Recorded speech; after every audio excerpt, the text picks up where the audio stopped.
श्रमिक विरोधी नीतियों के खिलाफ आसनसोल में प्रदर्शन, सड़क जाम। श्रमिक विरोधी और कॉरपोरेट कर समर्थक नीतियों के खिलाफ देश भर में ट्रेड यूनियनों की ओर से विरोध कार्यक्रम चलाया जा रहा है। इसी क्रम में सोमवार को आसनसोल में भी कई श्रमिक संगठनों के कार्यकर्ता और समर्थक सड़क पर उतरे। प्रदर्शनकारियों ने आसनसोल के जीटी रोड स्थित बीएनआर मोड़ पर सड़क जाम कर विरोध जताया। इसके बाद वहां से मार्च करते हुए पश्चिम बर्धमान जिलाधिकारी कार्यालय की ओर रवाना हुए। प्रदर्शनकारियों ने केंद्र सरकार से चारों श्रम कोड तत्काल रद्द करने की मांग की। उनका आरोप है कि यह श्रम कोड मजदूरों के हितों के खिलाफ है और इनमें कॉरपोरेट तथा मालिक पक्ष को अधिक लाभ पहुंचाने का प्रावधान किया गया है। इसके अलावा किसानों की उपज के लिए न्यूनतम समर्थन मूल्य सुनिश्चित करने, बेरोजगारों को आर्थिक सहायता देने, असंगठित क्षेत्रों के श्रमिकों के न्यूनतम वेतन में बढ़ोतरी करने तथा सार्वजनिक क्षेत्र के संस्थानों में रोजगार बहाल करने की मांग भी उठाई गई। एआईसीटीयू के पश्चिम बर्धमान जिला कमेटी के सचिव प्रदीप बंदोपाध्याय ने कहा कि श्रमिकों और आम लोगों के हितों के खिलाफ नीतियों के विरोध में देश भर में आंदोलन शुरू हुआ है। उसी के तहत आसनसोल में भी यह कार्यक्रम आयोजित किया गया। उन्होंने कहा कि मजदूर और किसानों के हितों की रक्षा, उचित मजदूरी और रोजगार की मांग को लेकर आंदोलन को आगे और तेज किया जाएगा। प्रदर्शन के दौरान सांस्कृतिक कार्यकर्ताओं, रंगकर्मियों और देश की सांस्कृतिक विरासत से जुड़े मुद्दों को लेकर भी आंदोलनकारियों ने अपनी आवाज उठाई। उन्होंने सांस्कृतिक क्षेत्र में भी लोकतांत्रिक माहौल बनाए रखने की मांग की। इस दौरान केंद्र की भाजपा सरकार और राज्य की भाजपा सरकार की नीतियों के खिलाफ भी नारे लगाए गए। प्रदर्शनकारियों का कहना है कि मजदूर, किसान और आम लोगों के संयुक्त आंदोलन के जरिए ही इन नीतियों का विरोध किया जा सकता है। एआईसीटीयू समेत कई श्रमिक और विरोधी संगठनों के संयुक्त उद्योग से यह कार्यक्रम आयोजित किया गया। বাঁচানোর দেশের মানুষকে বাঁচানোর সংবিধান বাঁচানোর লড়াইয়ে এটা দেশ জুড়ে শ্রমিক, কৃষক, বস্তিবাসীদের আজকের এই লড়াই 12টা বছর ধরে দেশে বিজেপি সরকার চলছে আর পশ্চিমবঙ্গে 3 মাসের সরকার চলছে। রেশন থেকে বাদ যাচ্ছে, হকার উচ্ছেদ, গলিয়ারি বন্ধ, স্টিল প্ল্যান্ট বন্ধ, ইলেকট্রিক বিলের দাম বাড়ছে এবং গোটা রাজ্য জুড়ে এই 3 মাসের মধ্যে আরো 52টা মেয়ে নির্যাতনের শিকার। মানুষের ক্ষোভ, শ্রমিক, কৃষক, ক্ষেতমজুরদের, মজদুরদের ক্ষোভ, সেই ক্ষোভ আজকে রাস্তায় গোটা দেশ জুড়ে। আসানসোলে পুলিশের সংখ্যা এবং অন্যদিকে আন্দোলনকারীদের সংখ্যা, এই সংখ্যার মধ্যে যে লড়াই, সেই লড়াই আজকে আপনাদের সামনে আছে। আজকে সারা ভারতবর্ষ জুড়ে প্রতিবাদী সংগঠন, ট্রেড ইউনিয়নগুলি আজ প্রতিবাদে নেমেছে। অবশ্যই আমরা 4টে শ্রমকোড এক্ষুনি আমরা বাতিল করতে বলছি। এটা শ্রমিক বিরোধী, কর্পোরেট মুখী, মালিকদের পক্ষে, শ্রমিকদের বিপক্ষে। আমরা তার বিরুদ্ধে আমাদের প্রতিবাদের আওয়াজ তুলেছি। আমরা বলছি চাষিদের ন্যূনতম দাম এমএসপি সেটা নির্ধারণ করতে হবে অবিলম্বে। আমরা বলছি প্রত্যেকটি মানুষকে, বেকারকে 34,000 করে টাকা অসংগঠিত ক্ষেত্রেও দিতে হবে মিনিমাম বেতন। আমরা বলছি এসআইআর এর বৈধ নামগুলোকে অবিলম্বে তুলতে হবে।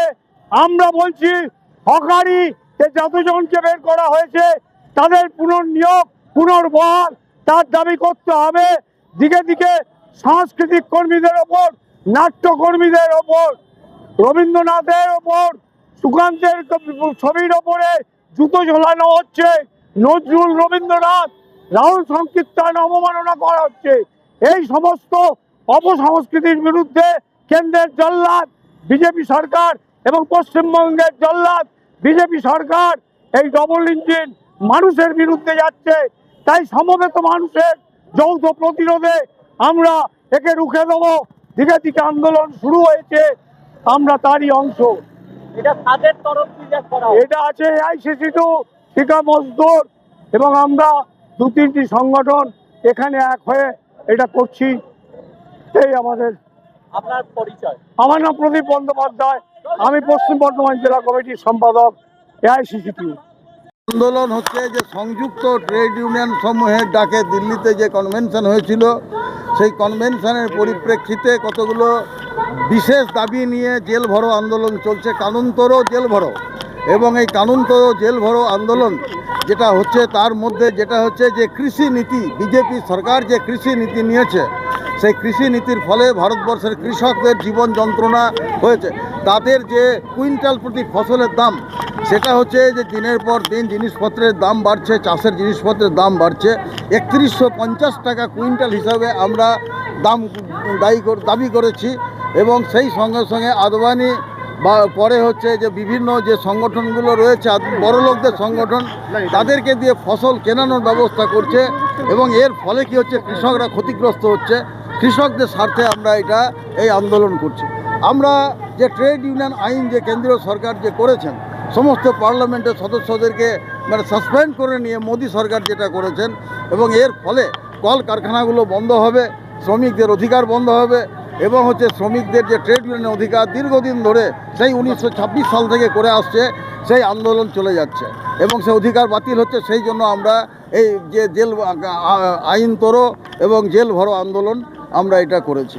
আমরা যে সাম্প্রদায়িকতার যে নীতি, সেই নীতির বিরুদ্ধে কেন্দ্রীয় সরকারের যে সাম্প্রদায়িকতার নীতি এবং রাজ্য সরকারের যে সাম্প্রদায়িকতার নীতি, সেই নীতির বিরুদ্ধে আমরা হচ্ছে যে এই কানুন তোড়ো জেল ভরো আন্দোলন করেছি।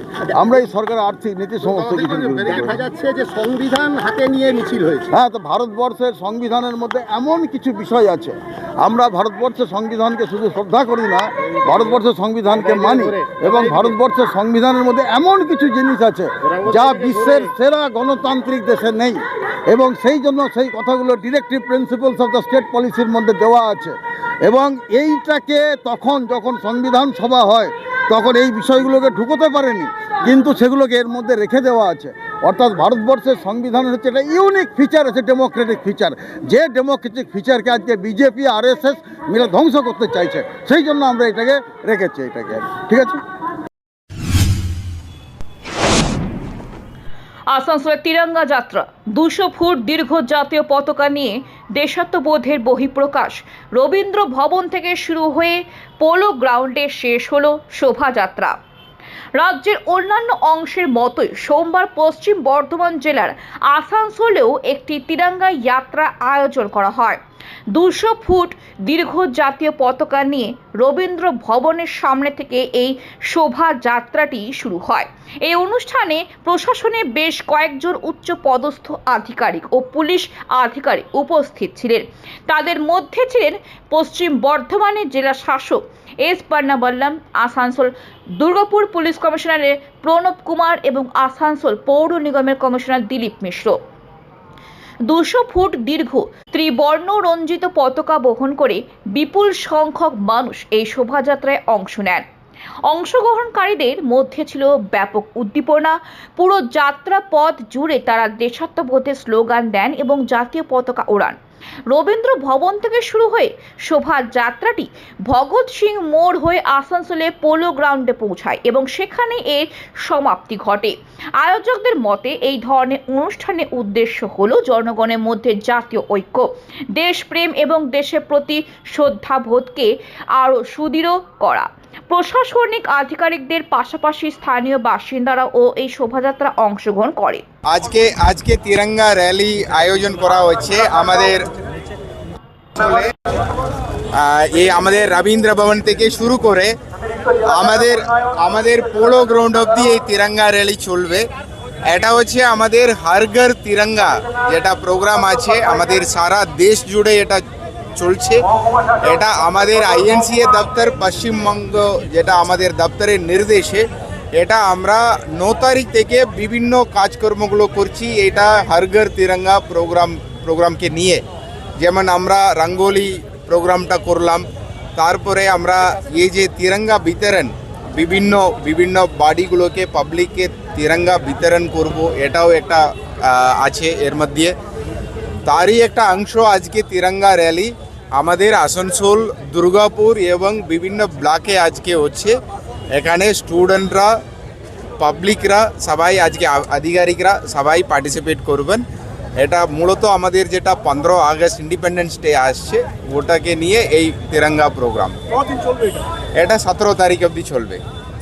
সরকারি এবং বেসরকারি উভয় মিলিত আছে, সব মিলি, যে রেখে আপনারাও অংশগ্রহণ করতে পারেন। আপনাদেরকেও আমরা ইনভিটেশন জানাচ্ছি এই র্যালিতে, সবাই আসুন। ঠিক আছে।